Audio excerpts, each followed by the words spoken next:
जिस दिन मैंने ईवीएम के बारे में इलेक्शन कमीशन को लिखा था या फिर अपना ट्विटर पे लिखा था कि क्यों मुझे लगता है कि ईवीएम स्पेशली जो वीवीपैट इंट्रोड्यूस करने के बाद, वीवीपैट के आने के बाद क्यों ज्यादा मामला जो है थोड़ा गड़बड़ हो गया है और उसमें हमें चेक करने का भी तरीका कुछ है नहीं, इस तरीके से करके मैंने कमीशन को लिखा था और ट्विटर में भी लिखा था, कहीं मीडिया को भी बताया था। तो उसी दौरान जो है मुझे कन्वेंशन से कॉल आया था कि आपको जो है इसके बारे में बताना है आके और ईवीएम के बारे में थोड़ा ज्यादा जानकारी देना है, क्योंकि मेरा बैकग्राउंड थोड़ा इंजीनियरिंग बैकग्राउंड से हूं, सेमीकंडक्टर या वीएलएसआई इंजीनियरिंग, और उसके बाद आईएएस ऑफिसर के नाते 3-4 इलेक्शन करा चुका हूं, तो दोनों तरफ से थोड़ा उसके बारे में नॉलेज है। मैं थोड़ा टेक्निकली जाऊंगा, डिटेल में बात कर सकता हूं, है ना? हाँ। तो ईवीएम में मेरा जो कंसर्न है, मेरा जो उसके ऊपर जो शक है, वो वीवीपैट लागू होने के कारण है। जो वीवीपैट लागू किया, आप में से सबने वोट तो किया होगा ना? किया है? तो आप बैलेट यूनिट में दबाते हैं, बटन दबाते हैं, प्रेस करते हैं। पहले जो है बैलेट यूनिट से सीधा सीधा वोट जो है वो कंट्रोल यूनिट जाता था, सीधा कंट्रोल यूनिट जाता था। हमें यह शक हुआ करता था कि पर हमने जो दबाया है वही चीज कंट्रोल यूनिट में गया, इसका क्या प्रूफ है, हमें नहीं पता है। तो बेसिक डाउट यही था कि कंट्रोल यूनिट में क्या गया ये हमें नहीं पता, और इसी चीज को क्लियर करने के लिए उन्होंने एक चीज लेके आया, वो है वीवीपैट। अभी वीवीपैट कहां पे बैठता है? बैलेट यूनिट और कंट्रोल यूनिट के बीच में बैठता है। बैलेट यूनिट से हम कुछ प्रेस करते हैं पहले, वो पहले जाता है वीवीपैट में, और वीवीपैट से जो है वो कंट्रोल यूनिट में जाता है। और हमें किस तरीके से बेवकूफ बना दिया गया, हमें बोला है कि देखो जो हमने प्रेस किया है वो तो वीवीपैट में प्रिंट होके आ रहा है, आपको दिख तो रहा है, हम प्रेस कर रहे हैं वही चीज प्रिंट होके आ रहा है। पर अभी भी जो ओरिजिनल सवाल था कि कंट्रोल यूनिट में गया क्या, वो आपको अभी भी नहीं पता, क्योंकि अभी आपको इतना पता है कि मैंने जो प्रेस किया वो वीवीपैट प्रिंट किया है कि नहीं, पर वीवीपैट से कंट्रोल यूनिट में क्या गया, जो ओरिजिनल सवाल था वो सवाल ऐसे के ऐसे ही रह गए, उस पर कोई अभी भी आपको नहीं पता। वोट करेंगे सिर्फ वीवीपैट और बैलेट यूनिट आपको दिखेगा। दूसरी बात इसके कारण क्या हुआ, पहले कम से कम हम जो प्रेस कर रहे थे वहां से सीधा कंट्रोल यूनिट जा रहा था, अभी हम प्रेस करते हैं वो वोट पहले वीवीपैट में जाता है। वीवीपैट एक मशीन है, वो मशीन के अंदर जो है प्रिंटर है, कंप्यूटर मतलब एक माइक्रो प्रोसेसर है, मेमोरी है, सब कुछ है, और वहां से जो है वीवीपैट कंट्रोल यूनिट में वोट डालता है। आप नहीं डालते वोट, आप बैलेट यूनिट में दबाते हैं, पहले वहां से वीवीपैट में जाता है और वीवीपैट जो है वहां से वोट कंट्रोल यूनिट में डालता है।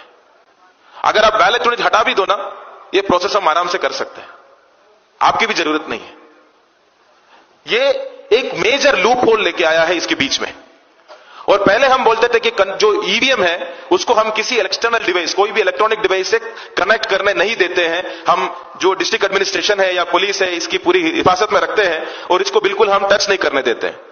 पर वीवीपैट लेके आने के बाद, कैंडिडेट को फाइनल करने के बाद, हमने इस पे एक इलेक्ट्रॉनिक, ऑफिशियली हर एक वीवीपैट पे हम एक इलेक्ट्रॉनिक डिवाइस इस पे कनेक्ट करते हैं, मतलब लीगली करते हैं। वो मशीन के अंदर क्या है हमें नहीं पता, हम कनेक्ट करते हैं इस पे।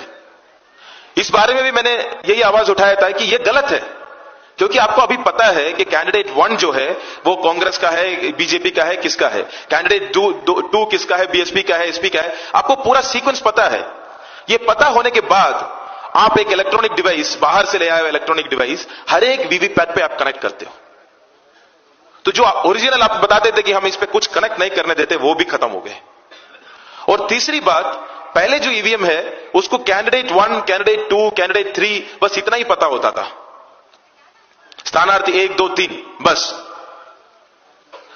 अभी वीवीपैट को पता है, क्योंकि तभी वो प्रिंट कर पा रहा है। आप अगर 1 नंबर पे दबाते हैं, मान लीजिए कांग्रेस से हाथ है तो आप दबाते हैं तो वीवीपैट एक हाथ का वो प्रिंट करके निकाल के देते हैं। आप 2 नंबर पे कमल है तो दबाते हैं तो वीवीपैट से कमल प्रिंट होके आता है। वीवीपैट को कैसे पता है कि एक पे हाथ है दूसरे पे कमल है? क्योंकि उसके अंदर हमने उसको फीड किया है। तो मशीन को अभी पता है, पहले ईवीएम को नहीं पता होता था, अभी वो पूरा मशीन को पता है कि 1 नंबर पे हाथ है कि नहीं, दूसरे नंबर पे कमल है कि नहीं, तीसरे नंबर पे हाथी है कि नहीं, चौथा नंबर पे साइकिल है कि नहीं, ये सब पता है। ये पूरी मशीन को अभी जानकारी है कि कौन सी सीक्वेंस पे कौन पार्टी है, कौन कैंडिडेट है। ये हर तरीके से, जिस तरीके से आप वीवीपैट को देखेंगे, और वीवीपैट को इस तरीके से आप कर सकते हैं। पहले चीज तो उसका काउंटिंग तो पूरी होती नहीं, वेरिफिकेशन तो एक दूसरे के साथ। दूसरी बात जो है, अगर उस तरीके से उसको किया जाए, अगर मान लीजिए हर 20वीं वोट आप मैनिपुलेट करते हैं, हर 20वीं, ठीक है, हर दूसरी वोट नहीं या हर एक वोट नहीं, हर 20वीं, 20 बार डालने के बाद एक बार मैं मैनिपुलेट करता हूं। तो मैंने वीवीपैट में उस बटन दबाया, वीवीपैट ने उसका लाइट नहीं जलाया या फिर जल्दी उसको प्रिंट करके नीचे गिरा दिया, नीचे गिर गया। वो गिरने के बाद आपको शक हो गया, आपको लगा ये तो जल्दी गिर गया, मैंने देखा नहीं, या किसी और का सिंबल आ गया, मैंने देखा नहीं। शक हो गया तो आप क्या करेंगे? आप प्रिसाइडिंग ऑफिसर के पास जाएंगे, आप उसको जाएंगे और उसको बोलेंगे कि देखिए हमने ये किया और इसमें गलती हुई। प्रिसाइडिंग ऑफिसर आएगा वहां से, वो बोलेगा दोबारा करो, टेस्ट वोट, आपको टेस्ट वोट का मौका देता है। अगर मैं टेस्ट वोट करूंगा तो सही आएगा, क्योंकि जो है हर 20वीं वोट का ही हो रहा है, हर एक वोट का नहीं हो रहा है। तो क्या होगा, मैं आके दूसरी वोट दबाऊंगा, सही से प्रिंट होके आएगा और आपके ऊपर जो है क्रिमिनल केस लग जाएगा। तो इससे क्या फायदा हुआ? ये टेस्ट वोट से फायदा क्या हुआ? ये कई सारे मुद्दे हैं। मैं ये नहीं कह रहा हूं कि पूरा ईवीएम हैक हुआ है, मेरा कभी भी दावा नहीं है, जब तक मेरे पास प्रूफ नहीं है मैं ये नहीं कहूंगा। पर मेरा इतना ही है कि ये हो सकता है। इतनी सारी वल्नरेबिलिटीज आपने इसमें छोड़ रखी है वीवीपैट और ये पूरी ईवीएम मशीन्स की उसके अंदर, कि इसके अंदर हैकिंग हो सकती है। अगर हो सकते हैं तो भी दूसरी बात, हम इसको पकड़ने का भी चांस नहीं है। हम ये बोलते थे कि जिस दिन वोटिंग होती है उस दिन 50 वोट डलते हैं और आप तब चेक कर सकते हैं कि सही है कि नहीं। बात यह कि मशीन को भी पता है कि उस दिन 50 वोट डलने वाला है, तो कुछ बड़ी बात नहीं है कि पहले 50 को कुछ करो ही ना। प्रोग्राम तो हर तरीके से आप कर सकते हैं। तो इसके कारण जो हमारी जो एक लोकतंत्र जिससे हम अपनी सरकार को चुनते हैं, एक सबसे बड़ा लोकतांत्रिक देश जो है, अपनी सरकार को जो चुनते हैं, उस मशीनरी में इस तरीके का अगर कामयाब पाए जाते हैं तो उस पर तुरंत एड्रेस करने की जरूरत है, उसको डिफेंड करने की जरूरत नहीं है। मैं नहीं जानता हूं कि क्यों इलेक्शन कमीशन को लगता है कि नहीं हमारे इसमें कोई दिक्कत नहीं है, आंख बंद करके सब सही है, बस हम बोल रहे हैं इसलिए सही है। ये स्ट्रैटेजी क्यों अपनाना चाहिए? क्योंकि ये इलेक्शन सिर्फ जो है इलेक्शन कमीशन का मुद्दा नहीं है। इलेक्शन कमीशन तो इलेक्शन कराते हैं। अगर लोगों के एक प्रोसेस के ऊपर शक है तो उनको बाहर आके बताने की जरूरत है। उसके जगह पे मैंने जब ये कंप्लेंट उठाया और लिखा कमीशन को, तो कमीशन ने सबसे पहले ये बात कही कि तुमने सर्विस में रहते हुए बात नहीं उठाई, सर्विस में जाने के बाद उठाई, इसलिए कुछ मतलब नहीं है। सर्विस में रहते हुए भी उठाया था, पर तब कोई फायदा नहीं। अगर मैं चिट्ठी लिखता तो वो तुरंत मेरे ऊपर कार्रवाई करते। अगर उसके बाद अगर मैं बोल रहा हूं, कोई बंदा, चाहे मैं बोल रहा हूं, कोई आईएएस ऑफिसर बोल रहा है, कोई इंजीनियर बोल रहा है, कोई डॉक्टर बोल रहा है, कोई भी बोल रहा है, कोई एक आम आदमी, कोई भी एक वोटर, एक सिटीजन अगर बोल रहा है कि इसमें मुझे शक है, तो कमीशन को उसके बारे में कम से कम एक व्हाइट पेपर ले आके बताना चाहिए कि क्यों ये सारी जो आपने मुद्दे उठाए वो गलत है। इतना तो बताना चाहिए। अभी तक 4 महीने हुए, 3 महीने हुए मेरे ख्याल से, 3 महीने, अभी तक कमीशन ने इतना भी नहीं किया कि ये बताया कि हम क्यों इस बात पे, ये हमारी सफाई है, ये आपके शक जो है इससे कारण गलत है, अभी तक नहीं बताया। और हम चल रहे हैं, हम इलेक्शन के ऊपर अगला इलेक्शन के ऊपर अगला इलेक्शन कर रहे हैं। जब तक रिजल्ट इधर उधर आते रहे तो कोई दिक्कत नहीं है। बात कभी भी इस बात पे नहीं है कि बीजेपी इसको हैक करेगा या कांग्रेस इसको हैक करेगा। आपको क्यों नहीं लगता कि चीन उस पर हैक कर सकता?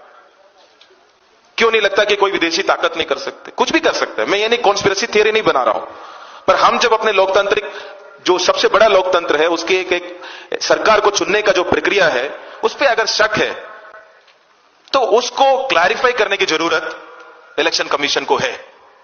और अगर नहीं करते हैं तो हमें उनको बताना पड़ेगा कि इस तरीके से आप इलेक्शन को आगे नहीं लेके जा सकते। बहुत सिंपल बात है। आप सबको सेटिस्फाई करिए, आप सारे लोगों को बुलाइए और बताइए कि ये चीजें हैं, आप बताइए आपके हर एक सवाल और हमारी हर एक जवाब ये है। इतना तो कहना उनकी जिम्मेदारी है। उसकी जगह पे तुम कौन होते हो सवाल उठाने वाले एटीट्यूड पे जाते हैं, तो अपनी पैर पे कुल्हाड़ी मार रहे हो और किसी नहीं। हमारी अपने देश की मुद्दा है।